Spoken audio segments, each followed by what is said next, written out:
노배 부탁드립니다. 예, 예. 뭐죠? 한반도를 파국으로 몰고 가는 문재인.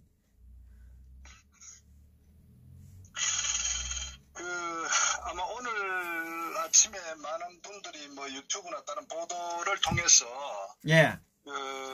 아마 문재인하고 트럼프 소위 정상회담 예. 한 여러 가지 뭐 과정 또 결과 등등 아마 접했을 텐데요. 예. 저도 물론 이 좌파 정부 특히 문재인의 그 무능에 대해서는 뭐 저는 이미 제 스스로 판단하고 있지만 이 정도로 사실 대한민국의 국격을 무너뜨리는 걸 대한민국 국민으로서 정말 뭐라고 표현할 수 없을 정도로 정말 굉장히 언짢았습니다.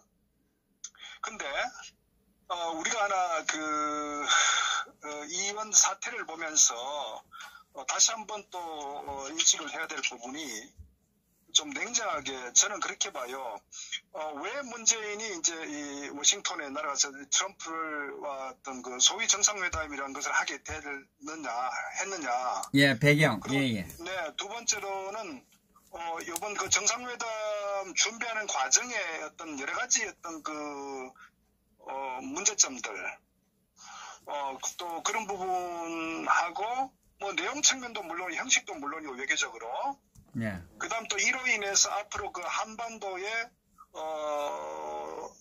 어떤 끼칠 영향, 저는 그런 측면에서 한번 좀 얘기를 해봤으면 싶어요. 예, 말씀하십시오. 예. 우선은 첫 번째로, 왜 이 한미 정상회담, 소위 결과가 뻔하고, 실질적으로 전혀, 내용도 형식도 정말 비판받아 마땅할 정도로 참혹한 이런 결과를 가져오게 된에도 불구하고 왜 그 문재인은 미국에 갔을까 하는 부분은 네. 우리가 한번 살펴봐야 되는 게 현재 미북 간의 하노이 회담의 어떤 후속적 관계에서 우리가 봐야 되고요. 더 나아가서는 그 문재인 정권의 탄생과 지금까지의 남북 간의 소위 문재인과 김정은의 관계를 우리가 한번 좀 냉정하게 짚어볼 필요가 있다. 예. 저는 그렇게 봅니다. 예. 아시다시피 저는 임종석이가 우리가 작년 평창 올림픽 전에 예. 사실은 이 한반도에 굉장히 전운이 감돌 정도로 위기 상황으로 내치달았잖아요. 예. 그래서 사실 그 당시에 이제 김정은이 신년사에서 자기가 어떤 핵폭탄을 누르고 있다, 자기가 어떤 그런 상당히 어떤 심각한 발언도 했었고, 또 거기에 따라 트럼프도 자기 핵폭탄은 더 크다는 등 해서 사실은 이제 실질적으로 2017년도는 굉장히 한반도의 어떤 전쟁이 정말 일어날 실질적으로 그 정도 위기 상황에 치달았거든. 그런 부분에 대해서 아마 그 당시 임종석이가 청와대 비서실장이 있을 때도 그 부분을 감지를 하고, 예. 저는 중동의 레바논하고 가면서 결국은 김정은이가 신년사 발표할 때 여러 가지 그런 좀 전략적 측면에 대한 조언도 있었다 이렇게 봅니다. 예. 그렇기 때문에 결국 그 연장선상에서 이 평창 올림픽 때 결국 이제 북한의 어떤 사절단 오고 있지 않습니까? 그리고 예. 그로 인해 가지고 결국은 이 한미 연합훈련 키 리졸브하고 결국 그게 거의 유명무실화 되고, 그로 인해 가지고 결국 이제 평양의 특사가 파견되고, 예. 소위 말해서 그 당시에 이제 대북 압박 정책으로 인해 가지고 북한이 상당히 고립화되고 미국도 굉장히 국제적으로도 한반도를 아주 심각하게 보는 이런 상황으로 전개되면서 결국은 이제 소위 이 남북 평화쇼 또 한반도 긴장 완화를 위해서 이렇게 쭉 이어왔거든요. 그 과정에 결국은 이제 핵심적인 부분이 결국 정의용하고 평양에 특사로 가서 바로 워싱턴으로 날아갔지 않습니까? 그래서 그때 이제 트럼프하고 그 참모들에게 북한의 김정은은 핵을 포기할 의사가 있다. 이런 굉장히 이제 좀 왜곡된 사실과 다른 그런 메시지를 평양에 전달했고, 그렇다면은 트럼프도 김정은 만나서 회담을 할 수 있다. 이렇게 시작됐단 말이에요. 그리고 그 연장선상에서 결국 이제 어떤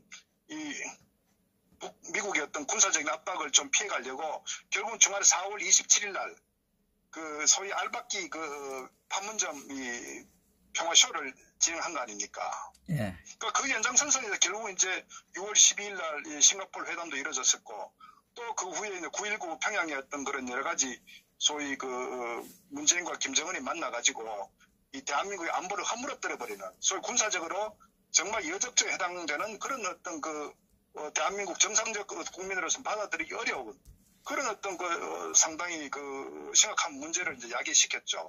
그러니까 이런 연장선상에서 계속 왔는데 결국은 뭐냐? 이번 그 하노이 회담에서 이제 뚜껑을 열은 거예요. 그리고 네. 그 실체에 대해서 왜?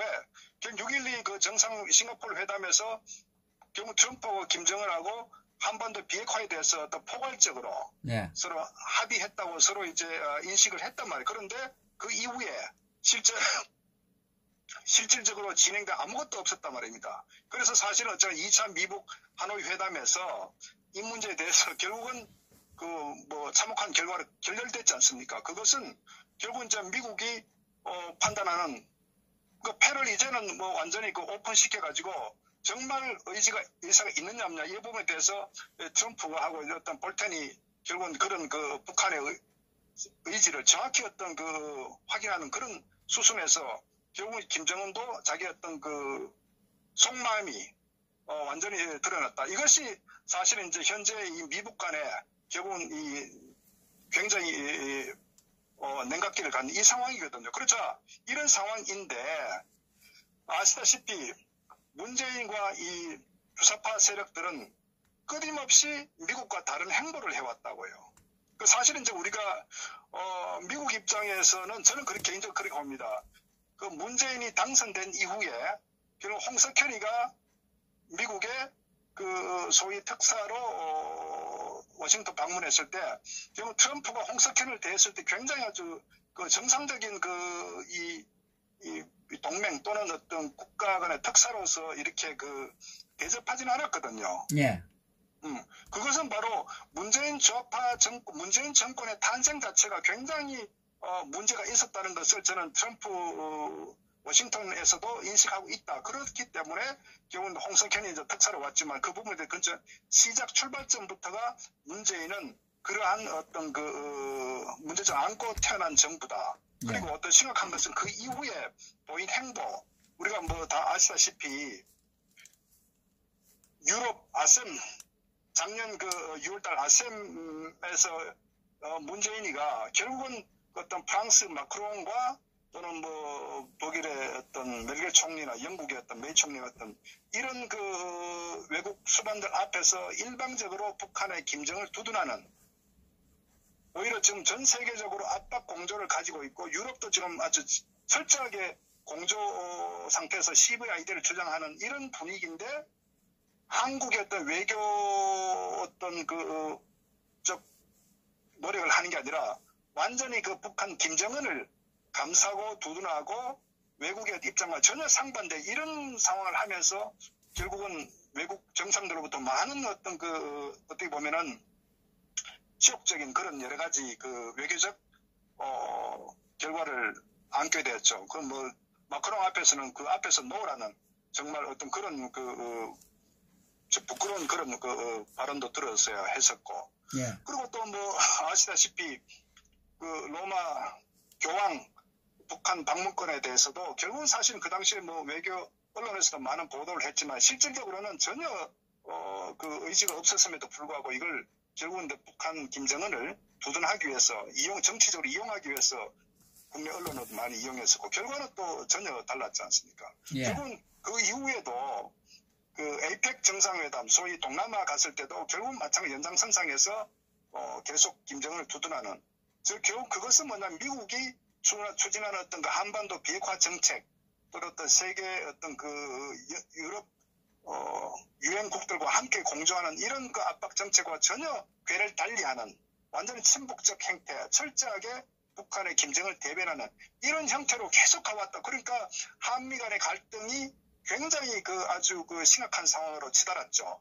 예. 그러니까 미국 워싱턴에서는 한마디로 말하면은 문재인의 어떤 정권 출발부터 또 그 이후에 보인 행보의 심각성, 이 미국과의 전혀 어떤 외교적 어떤 그 철저한 동맹을 견직했음에도 불구하고 전혀 다른 행보를 보였기 때문에 미국의 트럼프 정부는 문재인을 전혀 신뢰할 수 없는, 거의 뭐 어떻게 보면 김정은보다도 더 저는 비판적 입장을 보였다 이렇게 봅니다. 오히려 김정은이 협상의 당사자로서 밀고 땡기게 하다는 당사자지만은 오히려 문재인의 어떤 이런 대한민국의 어떤 좌파 정부의 어떤 실체에 대해서 미국을 더 곤혹스럽게 만드는, 특히 한미일 이 상막축 동맹이 매우 중요한데 거기에 문재인이 이탈해서 오히려 한일 관계의 어떤 굉장히 갈등을 유발시키고 한미일 이 동북아의 상막 동맹에서 매우 중요한데 결국 거기에서 이탈하는, 더 나아가서는 친중 형태를 보이는 그 1대1로 행로에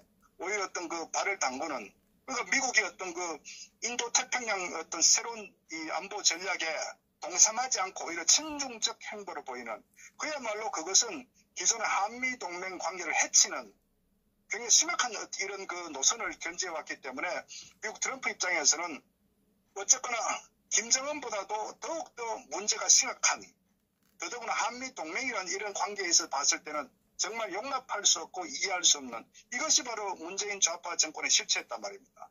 그렇기 때문에 괘씸했겠죠. 괘씸한 마음도 들었을 거예요. 예? 그러니까 그건 뭐 있을 수가 없죠. 어떤 여러 가지 우리가 상식적이든 모든 어떤 전략적 측면 보더라도. 그렇기 때문에 트럼프 입장에서는 문재인을 김정은과 같은 친중, 그러니까 북한, 시진핑, 문재인을 한 그룹으로 인식하고 있는 거예요. 실질적으로 그런 행동을 해왔었고. 그러니까 동맹으로서 전혀 신뢰할 수 없는 인물이다. 이렇게 이미 규정을 해버렸단 말입니다. 자, 그렇기 때문에 사실은 또 말씀드렸다시피 이번 하노이 회담에서 미국과 북한의 어떤 패가 완전 노출됐단 말이에요. 예. 그러니까 미국은 확실한 CVID, 그러니까 북한 비핵화가 진전되지 않으면 어떤 제재 완화 있을 수 없다. 이것이 미국의 아주 명확한 입장이었단 말이에요. 예. 그러니까 거기에 대해서 북한의 김정은은 핵을 포기하기 어렵다는 이런 입장을 완전히 확인했기 때문에 사실 현재 이 한반도 미북 관계는 둘 중에 하나는 결국 기법해야 되는, 포기하지 않으면 안 되는 이런 상황이 이제 한반도에 놓인 정세인데, 자, 이 부분에 대해서 결국 문재인이나 이 참모들은 모르느냐? 저는 안다고 봅니다. 근데 왜 갔느냐? 지금까지 결국은 처음에 했던 논리가 운전자론 아닙니까? 이 미국 간의 관계에 있어서 뭔가 틈을 비집어가지고 나름대로 어떤 역할을 하려고 했는데 실제 어떤 국제 이 정세 현실에서는 전혀 그거는 키지도 않거든요. 예. 그러면서 결국은 이제 완전 물러났는데, 저는 두 가지가 입장이 있다고 봐요. 하나는 현재 이 미국 간의 경색된 이 한반도 관계에 있어서 결국 문재인이 지금까지 모든 정치적 역량을 올인한 것이 이 남북 관계였단 말이에요. 그러니까 남북 관계가 뭔가 돌파구 열어야 이 문재인 좌파 정권의 어떤 존립 자체가 의미가 있는데, 그러니까 미국 간에 경색되면은 결국 문재인이 지금까지 2년간 모든 어떤 역량을 쏟아부었던 이 관계가 결국은 허물어지면은 문재인 좌파 정권 존립 자체가 의미가 없어진다고요. 예. 이미 경제는 망가졌고 모든 사회적인 등등이 다 어려움에 처해 있기 때문에 그래서 결국은 이 문제에 대해서 뭔가 돌파구를 열어보려고 간 거 아닙니까? 예. 이것도 보면은 트럼프 오라고 한 게 아니라 예. 결국 현재 이 하노이 회담 미국 간의 결렬 이후에 그냥 있으면은 완전히 지금 점점 더 어려워지는 상황이고, 그렇다고 뭘 하긴 해야 되는데 또 북한의 어떤 김정은 입장에 봤을 때는 뭔가 또 이 문재인도 김정은 만나서 무슨 역할을 하려고 하지만은 김정은 입장에 봤을 때는 결국은 기대할 게 있겠고, 그러니까 결국 문재인이가 트럼프를 만나가지고 뭔가 역할을 하고자 그런 취지로 어쩜 한번 만나달라고 저는 그런 외교적 참여를 통해서 워싱턴을 가려고 했던 것 같아요. 그렇기 때문에 트럼프 입장에 봐서 이미 사실은 문재인의 실체, 능력, 어떤 현재 이 한반도의 이 상황을 봤을 때 역할할 게 1%도 없다는 것을 트럼프도 알고 있지만 하도 만나달라고 하니 그러면 오케이 11일 날 와라. 근데 사실 이제 문재인도 11일 날 가고 싶지 않았겠죠. 현재 이 인정 100주년 기념을 아주 대대적으로 정치적으로 이용하려고 했었는데 예. 결국 이제 트럼프가 11일 날 오라고 하니 그 모든 것들이 어쨌거나 이제 뒤로 하고 안 갈 수가 없는 상황이니까. 그러면 이 과정에서 사실은 가도 결과는 뻔한 거고, 저는 사실 이제 이 내용적 측면도 문제가 있는데 외교적 채널 통해서 정경두죠. 예, 강경화하고 위원장하고 이제 이 차관하고 다 가서 이제 사전 그 정상회담 조율을 했는데 결과가 뭡니까?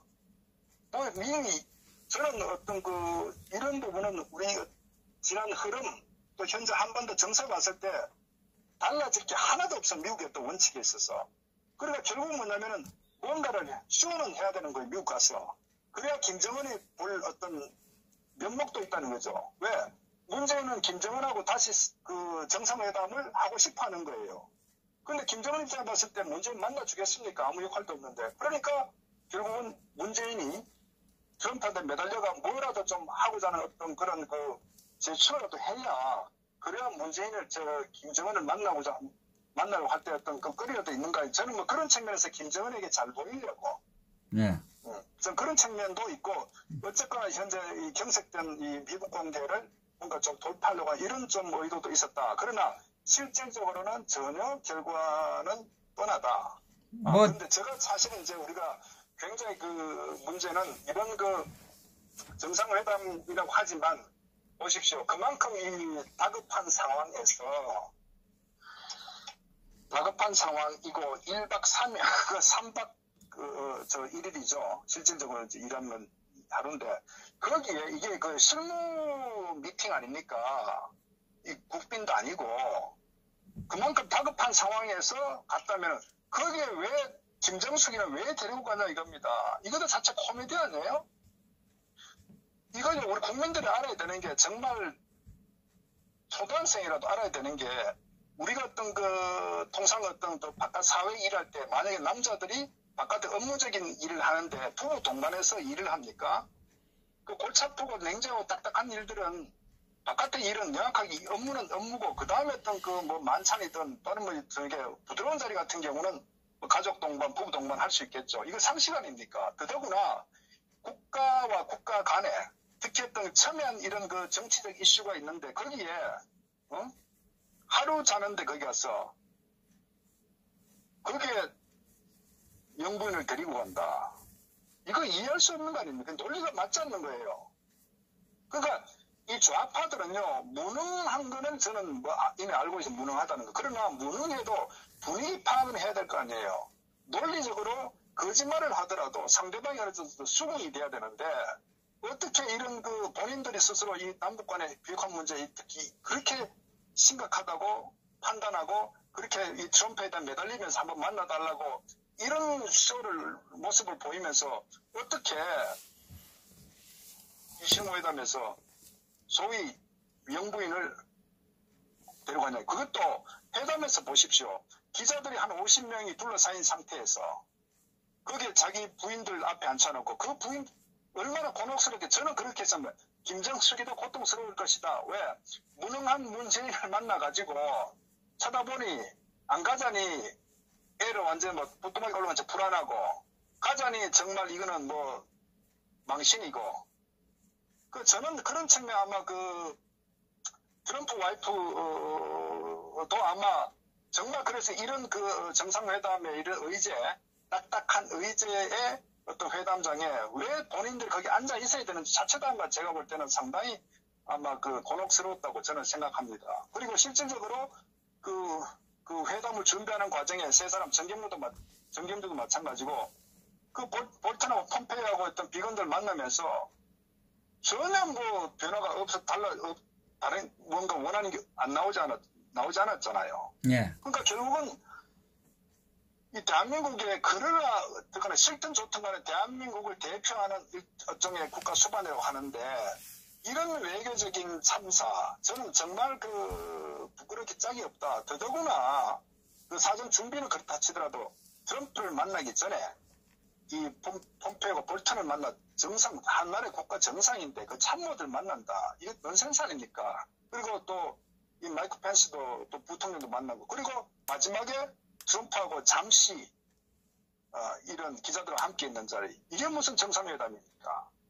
그러니까 저는 제가 보는 거는 대한민국 한반도 5,000년 역사에서 가장 무능한 인물이 나는 문재인이다 이렇게 봅니다. 뭐 과거 인조도 굉장히 무능한 인물이었고 선조도 그랬지만 저는 근대사에서 이 문재인은 두고두고 무능한 그런 인물로 저는 기록될 것이다. 시작도 그랬고 과정도 그렇고 저는 그렇게 봅니다. 어쨌거나 결과적으로는 문재인이 원하는 것은 전혀 이루지 못했죠. 결국은 그 대북 제재 완화에 대한 어떤 요구를 했지만은 결국 한마디로 트럼프는 노했지 않습니까? 결국은 네. 금강산 관광 개성공단 재개 때가 아니다. 한마디로 노했잖아요.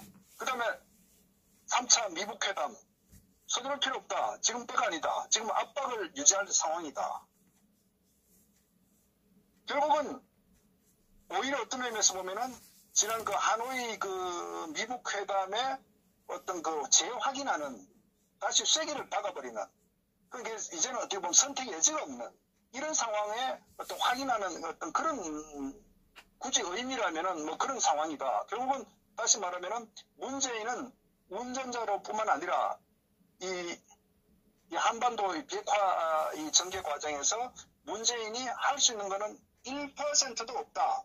전혀 없다. 그것이 이번에 확인됐다. 저는 이렇게 봅니다. 그러니까 국제적 망신, 특히 미국의 어떤 언론들로부터도 정말 한 줄도 나오지 않을 정도로 창피스럽고 이미 미국의 언론들조차도 과연 정말 어떤 한 나라의 대통령으로 어떤 정말 정말 인정을 못 받을 정도로 저는 참혹한 어떤 그런 대상 어떤 저는 참사였다 이렇게 저는 규정을 합니다. 그래서 이 좌파들은 말씀대로 무능할 뿐만 아니라 분위기 파악도 못하고 어떻게 능력이 없어도 저렇게 무능하냐. 강경화가 어떤 인물입니까? 통역할 정도인데 요즘 대학생들 통역도 강경화보다 더 잘합니다. 미국에 정말 공부 좀 하면은. 그러니까 머리에 전략도 없죠. 외교에 대한 기본도 모르죠. 그러니까 최근에 어떤 태극기, 구개전 태극기 뭐 여러 가지 어떤 외교 관계에서 얼마나 많은 실수를 했습니까? 저 당장 외교장관 경질해버려야 된다고요. 그런데 해봐도 인물이 없으니까. 왜? 똑똑한 사람은 또 청와대에다가 다시 또 반기 들 수 있습니다. 그러니까 인물이 있어도 제대로 쓰지만 좌파는 인물이 없는 거예요. 정경도 같은 인물도 대한민국을 완전히 이렇게 안보를 무너뜨려 놓고도 그래도 자기는 아주 활동이 다 하고 있다고 큰소리 뻥뻥 치는 이런 인물들이 미국 가가지고 어떤 사전 정상회담 준비한다. 이것도 참 넌센스 같아요. 그러니까 결국에 좌파들은 하루라도 빨리 그 자리를 지키는 만큼 저는 대한민국은 너무나 지금 심각한 상태로 지금 가고 있다. 이것을 국민들이 알아야 되고 저는 결론적으로 이 문재인 좌파, 문재인 세력들을 하루도 빨리 끌어내는 게 저는 대한민국이 더 처참한 꼴 정말 어떤 구경하기 전에 끌어내려야 된다. 이렇게 보여요. 자, 그러면 앞으로 현재 한반도 어떻게 전개될 거냐. 이렇게 봅니다. 아시다시피 북한의 김정은도 이미 알고 있었지만 미국이 어떤 나라인지를 처음에 쉽게 생각했죠. 자기들 페이스대로 뭔가 끌어올 것이라고. 천만에. 미국의 정보력, 어떤 전략, 정책 이런 부분을 저는 하노이 이 회담에서 김정은이가 아마 뼈저리게 아마 미국이 어떤 나라인지 경험했을 겁니다. 그렇기 때문에 결국은 이제는 문재인하고도 아무리 뭐 3차, 4차, 5차 회담해봐야 얻을 거는 조금도 없다. 그 미국의 어떤 승인 또 미국의 어떤 양해가 없는 상태에서 문재인은 아무것도 할 수 없는 거예요. 그러니까 지금은 모든 실체가 드러나 버렸기 때문에 불과 2년 전과 지금이 달라진 게 뭐냐. 그때는 거짓말도 하고 희망도 주고 뭔가 메시지 전달해서 이렇게 끌어가려고 했는데 지금은 모든 게 노출돼 버렸기 때문에 이제는 앞으로 전혀 시도 안 먹힌다. 그것이 바로 저는 이번 워싱턴 회담에서 보여준 하나의 단적인 사례다 이렇게 보고요. 그래서 앞으로는 김정은도 제가 선택 여지가 없다 이렇게 봅니다. 그것은 결국 미국은 CVID에 대한 선행적 조치를 취하지 않으면은 결국은 제재 완화는 전혀 하지 않는다는 것에서 뼈저리게 느낀 거예요. 자, 그렇다면은, 그러니까 이번에 김정은이가 이번에 4월 10일 날 전국 미 대표자 회의에서 결국 자력 경선이라는 걸 주장했지 않습니까? 왜? 내가 핵을 포기하면 어차피 죽고, 핵을 포기하자라 안 하자니 제재는 계속 지속될 것이고, 그러다 보니까 결국 인민들에게 허리도 잘라매고 다시 또 잘라매자 자력 경선 주장했지 않습니까? 근데 과연 북한이 그 상태로 오래 계속될 것이냐? 그럼 결국은 이 문재인 좌파 정권으로부터도 뭔가 좀 지원을 받아야 되는데 지금 뭐 미국의 어떤 세컨더리 보이콧이나 지금 이런 여러 가지 이 한반도 해역에서 지금 연합 국가들이 철저하게 지금 그 해상 봉쇄에 준할 정도로 강력하게 지금 통제를 하고 있거든요. 이 상태에서 결국은 아무것도 못하죠. 얼마 전에 또 김정은이가 러시아 푸틴으로부터 뭔가 좀 이렇게 돌파구를 열려고 결국은 측근들 보내서 한번 해보려고 했지만 결국은 푸틴 같은 경우도 결국은 기본적으로 미국의 트럼프 눈치보기 때문에 결국은 아무것도 해줄 수 없는, 그러니까 저건 완전히 고립무원의 상태다. 그러니까 제가 볼 때는 이제는 공공연하게 선택의 여지가 없다. 시간이 가면 갈수록 내부 봉기 내지는 항복한다거나 저는 선택의 여지가 없다 이렇게 봅니다. 그 과정에 결국 문재인은 더욱더 역할이 초라해지는, 정말 이제는 문재인은 북한의 김정은으로부터도 완전히 뺨 맞을 수밖에 없고, 더더구나 미국으로부터는 앞으로 전혀 이제 뭐 정상회담 할 거리도 없는 거예요. 완전히 이제 마지막 갈 때까지 가버렸기 때문에 이것이 현재 저는 한반도를 둘러싼 상황이다. 그래서 제가 이제 결론적으로 정리하면은 앞으로 문재인과 김정은은 같이 몰락할 거라고 봅니다. 그럼 문재인은 어차피 이 집권 3년차 접어들면서 레임덕 현상이 급속도로 접어들고 또 정치적으로 내년 총선을 앞두고 결국은 이 더불당 내에서도 청와대를 계속적으로 차별화하면서 비판하는 쪽으로 아마 갈 겁니다. 지금 상당히 그런 모습들이 많이 보이고 있어요. 이제는 청와대 끌려가면 안 된다. 바른 소리 해야 된다. 이런 부분들이 이제 이 여당, 소위 이 좌파 정당 내에서도 계속적으로 나올 것이고, 지금 버티고 있는 게 조국이나 나머지 세력이지만은 결국 이들도 지금 거의 뭐 상처투성이란 말이에요. 이제는 더 이상 방어하기 어려운 상황에 이 좌파 정당, 좌파 정치 이 구조 내에서도 나오고 있기 때문에 저는 이 문재인 좌파 세력도 완전히 고립무원 상태로 점점 어려워지고 있다. 지지도는 아마 실질적으로는 앞으로도 아마 갤럽이나 아마 저기서도 아마 30%째 찍을 거라고 저는 봅니다.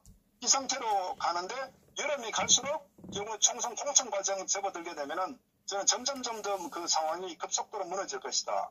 그리고 북한의 김정은 체제 자체도 결국은 경제적인 부분이 심각할 정도로 지금 더 심해지기 때문에 제가 봤을 때는 극단적인 어떤 행위가 하지 않는 상황이 제가 볼 때는 뭐 심각한 상황입니다. 결국은 저는 이 부분이 결국은 2019년도에 아마 두 세력들이 아마 마지막 몰락을 예고하는 그런 상황 아니냐. 저는 그렇게 지금 판단을 하고 있습니다. 예, 하나 물어보겠습니다. 네. 이런 아무런 성과도 없고, 뭐 저는 아까도 처음에 이야기했지만 박민은 개망신을 당하고 왔다. 이래 보는데, 언론 방송들은 어떤 결과가 나올 것이라고 가기 전부터 이러는데, 이 언론 방송들을 어떻게 해야 좋겠습니까?